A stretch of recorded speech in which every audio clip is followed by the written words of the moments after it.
আজ থেকে ১০০ বছর আগে প্রকাশিত হয়েছে কবিগুরু রবীন্দ্রনাথের কাব্যগ্রন্থ গীতাঞ্জলি। এর একটি কবিতায় তিনি লিখছেন, হে মোর দুর্ভাগা দেশ, যাদের করেছ অপমান, অপমানে হতে হবে তাহাদের সবার সমান। মানুষের অধিকারে বঞ্চিত করেছ যারে, সম্মুখে দাঁড়ায়ে রেখে তবু কোলে দাও নাই স্থান, অপমানে হতে হবে তাহাদের সবার সমান। এ কবিতা যখন তিনি লেখেন তখন ভারত পরাধীন, আমাদের শাসন করছেন বিদেশিরা। আর এখন ১০০ বছর পরে আমরা স্বাধীন ভারতের নাগরিক, স্বাধীনতার বয়স ৬২ বছর। কেমন আছি আমরা?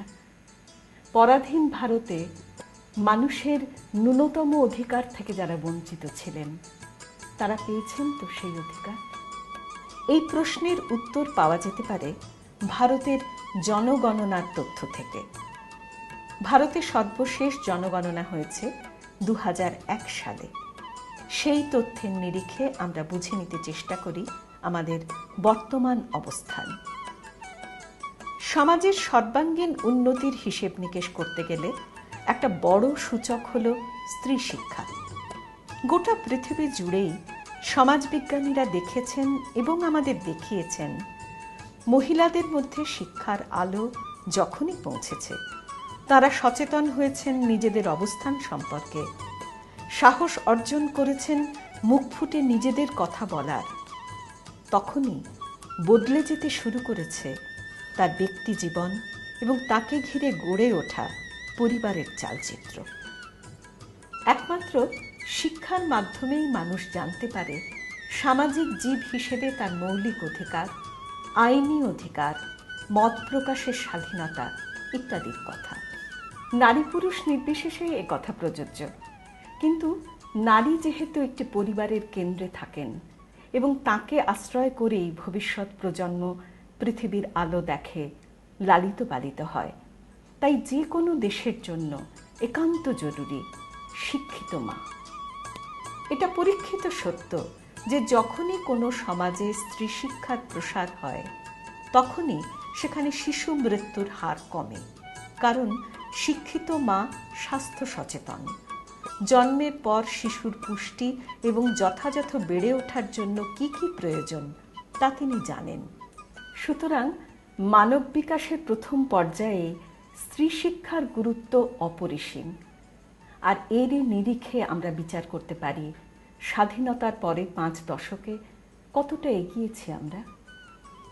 আমাদের চোখের সামনে এই মুহূর্তে রয়েছে ভারতের মানচিত্র। এখানে চোখ রেখে যদি প্রশ্ন করি, বলতো কোন কোন প্রদেশে স্ত্রী শিক্ষার হার ৫০% বেশি? দেখুন, সবুজ রঙে চিহ্নিত হয়ে গেল প্রদেশগুলো। আর এরই সঙ্গে স্পষ্ট হয়ে উঠল একটা ছবি, ভারতের বেশিরভাগ প্রদেশে স্ত্রী শিক্ষার হার কিন্তু ৫০% নিচে। দেখুন, স্ত্রী শিক্ষায় পিছিয়ে থাকা রাজ্যগুলো চিহ্নিত হয়ে উঠছে লাল রঙে। এর অর্থ স্বাধীনতার ৫৩ বছর পরেও উন্নয়নের ক্ষেত্রে বৈষম্য লক্ষ্য করছি আমরা। ৫৩ বছর বলা হচ্ছে এই জন্য যে এই মানচিত্র প্রস্তুত হয়েছে ২০০১-এর জনগণনার ভিত্তিতে। এবার গোটা দেশ থেকে দৃষ্টি সরিয়ে এনে আমরা যদি বিশেষ একটি রাজ্যে আমাদের নজর রাখি তাহলে কেমন হয়? আমরা বেছে নিলাম পশ্চিমবঙ্গকে। এখানে স্ত্রী শিক্ষার হার সামগ্রিকভাবে ৫৩%। কিন্তু আরও একটু এগিয়ে রাজ্যটিকে যদি কাছ থেকে দেখি আমরা, যেখানে স্পষ্ট হয়ে ওঠে তার জেলাগুলির অবস্থান, সেখানে স্ত্রী শিক্ষার ছবিটা কীরকম দেখব আমরা? দেখুন, লাল রঙে চিহ্নিত কতগুলো জেলা। এই সব জেলায় স্ত্রী শিক্ষার হার ৫৩%-এর নিচে। তার মানে সামগ্রিক দেখা আর স্তরবিন্যাসে দেখার মধ্যে একটা পার্থক্য থেকেই যাচ্ছে। আরেকটি দৃষ্টান্ত, ভারতের অন্য একটি প্রদেশ মহারাষ্ট্র। এই রাজ্যটিতে সামগ্রিকভাবে স্ত্রী শিক্ষার হার 58%। কিন্তু আমরা যদি একটু কাছে গিয়ে রাজ্যটিকে দেখি তাহলে চিত্রটা কেমন হয় দেখুন। এখানে অমরাবতীর মতো জেলা যেমন আছে, যেখানে স্ত্রী শিক্ষার হার 71%, তেমনি আছে নন্দুরবার, গড়চিরৌলি, হিঙ্গোলি, परवानी, जलनार मतो জেলা। এখানে স্ত্রী শিক্ষার হার 40 থেকে 45% মধ্যে। অতএব সমতার একটা অভাব সর্বত্রই লক্ষ্য করা যাচ্ছে। এবার অন্য একটি দিক থেকে বিষয়টিকে দেখা যাক। স্ত্রী শিক্ষার নিরিখে বেশ পিছিয়ে থাকা একটি জেলা হল পশ্চিমবঙ্গের পুরুলিয়া। এখানে মাত্র 33% মহিলা শিক্ষিত। এই জেলার মধ্যে এ ধরনের কোনো বৈষম্য নেই তো? আসুন চোখ রাখি পুরুলিয়ার মানচিত্রে। যদি মানচিত্রকে প্রশ্ন করি, বলো তো এখানে কোথায় কোথায় স্ত্রী শিক্ষার হার 35%-এর নিচে? এ কি, দেশভাগের মতো পুরো জেলাটা দুভাগে বিভক্ত হয়ে গেল? যাবেন নাকি আরো এক ধাপ এগিয়ে? জেলার যে অংশকে তুলনায় উন্নত মনে হচ্ছে তাকে দেখবেন আরো কাছ থেকে। কি হলো, বদলে গেল ধারণা?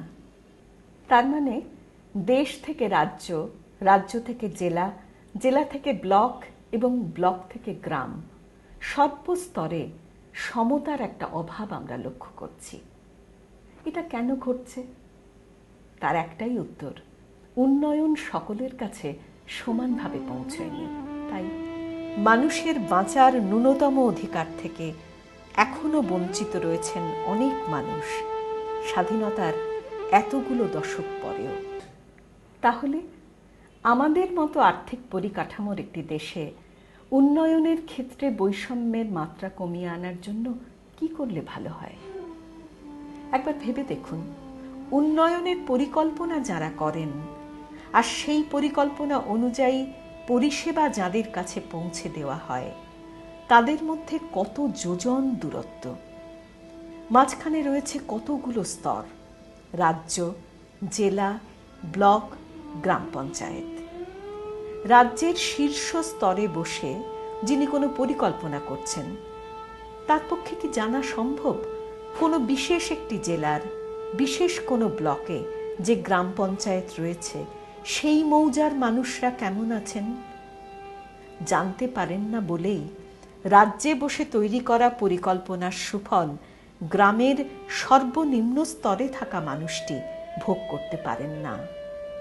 এই জন্যই প্রয়োজন বিকেন্দ্রীকরণের। গ্রামের মানুষ নিজেদের অবস্থা যেমন করে জানেন, তেমন করে তো প্রশাসনের ভারপ্রাপ্ত মানুষটি জানেন না, জানতে পারা সম্ভবও নয়। কাজেই যেখানে প্রয়োজন সেখানে উন্নয়নের অর্থ এসে পৌঁছয় না, বা যারা পরিষেবা দানের দায়িত্বে থাকেন তাদের গোচরে থাকে না কোথায় পানীয় জলের প্রয়োজন, কোথায় স্কুল, কোথায় বা স্বাস্থ্যকেন্দ্র। ফলে উন্নয়নের জন্য বরাদ্দ টাকা যখন তাদের হাতে এসে পৌঁছয়, তখন কোথায় সেই টাকা খরচ করা হবে তা বুঝে উঠতে না পারার দরুন অনেক সময় টাকা ফিরে চলে যায়।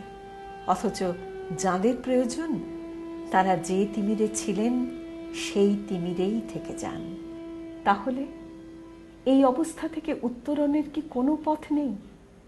নিশ্চয়ই আছে। নতুন ভাবনার আলোয় দেখতে হবে পথ।